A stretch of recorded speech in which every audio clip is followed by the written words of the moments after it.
नमस्कार दोस्तों, आज हम डिजाइन करने वाले हैं स्क्रू जैक। तो ये हमारे पास एक स्क्रू जैक का डायग्राम है। इस डायग्राम को यदि हम देखें तो हमारे पास ये जो ब्लू कलर का आपको दिखाई दे रहा है डार्क ब्लू, ये हमारे पास कप है। ये एक गोल आकार का कप होता है जिसके ऊपर हम किसी भी भार को रखते हैं। जैसे अभी हमने यहाँ पर डब्लू भार को रखा हुआ है। उसके बाद में आता है हमारा हेड, जिस पर कि ये कप लगा होता है। हेड से जुड़ा होता है हमारा हैंडल। हैंडल को रोटेट करके हम इस कप को ऊपर उठाते हैं जिससे हमारा भार ऊपर उठता है। उसके बाद में आता है हमारा स्क्रू स्पिंडल। ये जो ब्लू कलर का आपको दिखाई दे रहा है, हल्के ब्लू कलर का, ये स्क्रू स्पिंडल है। और ये है हमारा नट, जिस नट पर हम स्क्रू स्पिंडल को रखते हैं और ये स्क्रू स्पिंडल को सपोर्ट प्रदान करता है। ये है हमारी स्क्रू स्पिंडल की लेग्स, जो हमारे नट से जुड़ी होती है और इसे सपोर्ट प्रदान करती है। और ये है हमारा बेस, जो इस पूरी बॉडी को सपोर्ट प्रदान करता है।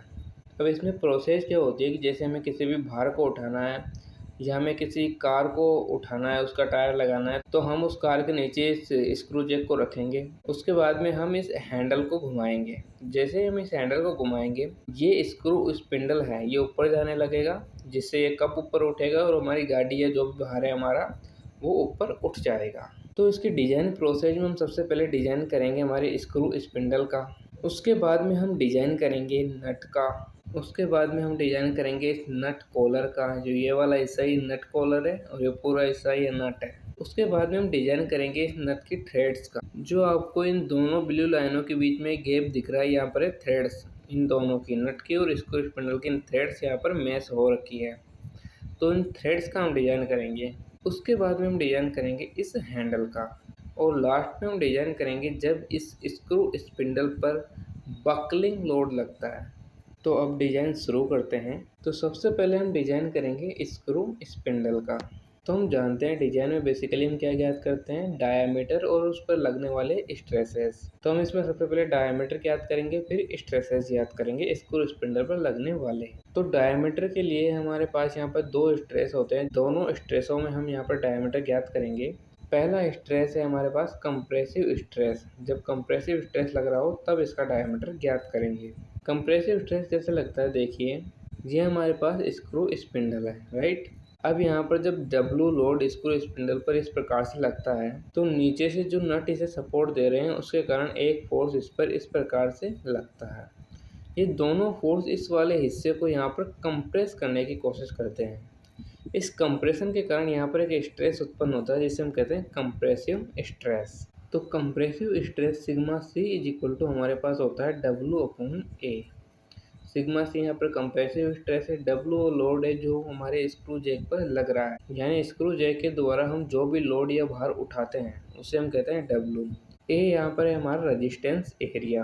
तो यहाँ पर यदि डब्लू को हम दाएं साइड में रखें और ए को बाएं साइड में लेते हुए तो हमें मिलता है W is equal to sigma C into A. अब ए यहाँ पर क्या होगा हमारे पास, ये देखिए हमारे पास स्क्रू स्पिंडल है, राइट। अब इस पर जो रेजिस्टेंस एरिया होगा वो कुछ ये वाला होगा। इस एरिया को यदि हम ऊपर से देखें तो ये कुछ सर्कल प्राप्त होगा हमें इस प्रकार से, और इस सर्कल का ये वाला एरिया हमारे पास होगा रेजिस्टेंस एरिया। तो इस एरिया को निकालने के लिए हम उपयोग करेंगे सर्कल के क्षेत्रफल का सूत्र, जो कि क्या होता है π/4 d स्क्वायर। तो यहाँ पर dc है तो हमारे पास होगा π/4 dc स्क्वायर। तो a इज इक्वल टू हमारे पास मिला π/4 dc स्क्वायर। अब इस मान को हम समीकरण में रखते हैं तो हमें मिलता है W is equal to sigma C into π/4 dc square. अब यहाँ पर यदि हम dc स्क्वायर को दाएं साइड में रखें और सिग्मा सी इंटू π/4 को बाएं साइड में भेजें तो हमें क्या मिलता है, 4 यहाँ पर W से इंटू होगा तो हमें मिलेगा 4W, और अपॉन में सिग्मा इंटू पाई चला जाएगा तो हमें मिलेगा dc square is equal to 4W upon pi into sigma. तो हमें क्या मिलता है, dc square is equal to 4W upon pi into sigma c. यहाँ से यदि हम स्क्वायर को हटाएं तो हमें मिलता है dc is equal to root में 4W upon pi sigma C. तो यही हमारा डायमीटर, कोर डायमीटर है जो हमारा डीसी में प्राप्त हो गया है। अब इसी डायमीटर को हम ज्ञात करेंगे टॉर्जन शियर स्ट्रेस की स्थिति में, जिसे हम शियर स्ट्रेस भी बोलते हैं। तो अब हम ज्ञात करेंगे स्क्रू स्पिंडल का डायमीटर जब उस पर टॉर्जनल शियर स्ट्रेस लग रहा हो। तो इस पर टॉर्जनल शियर स्ट्रेस किस प्रकार से लगेगा, देखिए, जब हम इस हैंडल को घुमाते हैं जब हम इस हैंडल को घुमाते हैं तो स्क्रू स्पिंडल का ये वाला हिस्सा भी यहाँ पर घूमता है, लेकिन जो ये वाला हिस्सा है ये हिस्सा स्थिर रहने का प्रयास करता है। तो क्या होगा कि ये वाला हिस्सा कुछ घूम जाएगा और ये वाला हिस्सा स्थिर रहेगा। उसके कारण यहाँ बीच में लगेगा इस पर टॉर्जनल स्ट्रेस। जैसा कि हम शाफ्ट वाले वीडियो में देखे थे कि उसका एक सिरा स्थिर रखना है और एक सिरा घुमाने पर उसमें टॉर्जनल स्ट्रेस लगता है, उसी प्रकार यहाँ पर भी लगता है, क्योंकि ये स्पिंडल भी एक प्रकार से एक शाफ्ट ही है। तो इस स्पिंडल को अलग से लेकर हम देखते हैं किस प्रकार से कार्य करता है।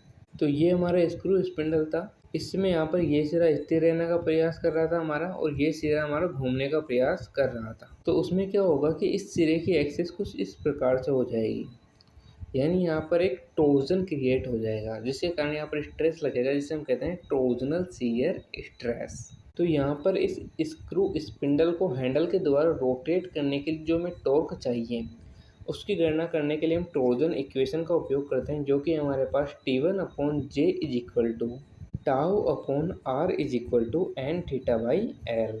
T1 है यहाँ पर वो टॉर्क जो हम लगाते हैं हैंडल पर उसको रोटेट करने के लिए। J यहाँ पर polar moment of inertia, tau यहाँ पर शियर स्ट्रेस जिसे हम टॉर्जनल शियर स्ट्रेस भी बोलते हैं, R यहाँ पर त्रिज्या स्क्रू स्पिंडल की, N यहाँ पर मॉडुलस ऑफ रिजिडिटी, थीटा यहाँ पर एंगल ऑफ ट्विस्ट, और L यहाँ पर लेंथ ऑफ स्पिंडल। और शाफ्ट के केस में क्या था, ये लेंथ ऑफ शाफ्ट। तो यहाँ से हम इस वाले हिस्से को लेते हैं। इसमें यदि हम J को उस साइड में भेज दें तो हमें मिलेगा T1 इज इक्वल टू टाउ/R इंटू J। यहाँ से हम जानते हैं R इज इक्वल टू होता है D/2, तो यहाँ पर है हमारे पास DC, तो यह DC/2 हो जाएगा। J इज इक्वल टू हम जानते हैं πD4/32, तो यहाँ पर हो जाएगा πDC4/32। तो हमें मिलता है T1 इज इक्वल टू टाउ/DC/2 इंटू J के स्थान पर क्या है πDC4/32। DC4 का मतलब DC की पावर 4। अब यहाँ पर 2 से 32 कैंसिल आउट होगा और DC से DC कैंसिल आउट होगा, तो हमें मिलेगा T1 इज इक्वल टू टाउ/DC³ यहाँ से यदि हम इस DC को दाएं साइड में रखें और π/τ/16 को बाएं साइड में भेज दें तो हमें मिलेगा कुछ DC³ is equal to 16 T1 नीचे ये π/τ। तो हमें कुछ इस प्रकार से मिलता है DC³ is equal to 16 into T1/π/τ। यदि हम इस क्यूब को हटाएं तो हमें मिलेगा DC is equal to √16 T1/π/τ। तो अब हमने ज्ञात कर लिया है इसका डायमीटर दोनों स्ट्रेसेज में, कंप्रेशन स्ट्रेस और टॉर्जनल शियर स्ट्रेस। दोनों स्ट्रेसेज में हमने स्क्रू स्पिंडल का डायमीटर ज्ञात कर लिया है। अब इस पर लगने वाले स्ट्रेसेस की हम गणना करेंगे। तो हमने अभी कंप्रेशन और टॉर्जनल लोड की बात की, लेकिन हम जानते हैं कि कभी भी स्क्रू स्पिंडल पर ये दोनों लोड अलग अलग रूप से नहीं लगते, हमेशा ये दोनों लोड स्क्रू स्पिंडल पर एक साथ लगेंगे। तो अब हम स्क्रू स्पिंडल का डिजाइन करेंगे जब उस पर कंप्रेशन और टॉर्जन लोड दोनों एक साथ लग रहे हों। तो इसमें हमारे पास दो केस होते हैं। पहला केस कि जब स्क्रू स्पिंडल ब्रिटल मटेरियल का बना हो, उस स्थिति में हम उस पर लगने वाले मैक्सिमम क्रशिंग स्ट्रेस को ज्ञात करते हैं। और जब स्क्रू स्पिंडल डक्टाइल मटेरियल का बना हो, उस स्थिति में हम उस पर लगने वाले मैक्सिमम टॉर्जनल शियर स्ट्रेस या शियर स्ट्रेस की गणना करते हैं। तो सबसे पहले हम डिजाइन करेंगे केस फर्स्ट, यानी कि जब स्क्रू स्पिंडल ब्रिटल मटेरियल का बना हो। इसमें हम जिस थ्योरी का उपयोग करते हैं वो थ्योरी हमारे पास मैक्सिमम प्रिंसिपल स्ट्रेस थ्योरी।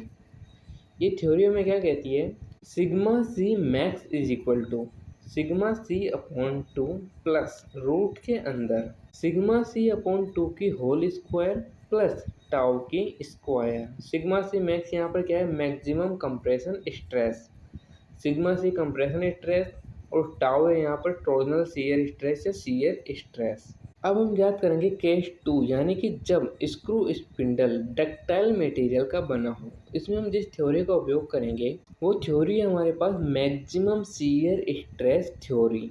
तो ये थ्योरी हमें कहती है कि tau max is equal to हमारे पास होगा रूट के अंदर सिग्मा C/2 की whole square upon tau square. यहाँ पर टाउ मैक्स है मैक्सिमम शियर स्ट्रेस है, maximum torsional shear stress, sigma c यहाँ पर कंप्रेशन स्ट्रेस और टाउ है यहाँ पर शियर स्ट्रेस या टॉर्सनल शियर स्ट्रेस।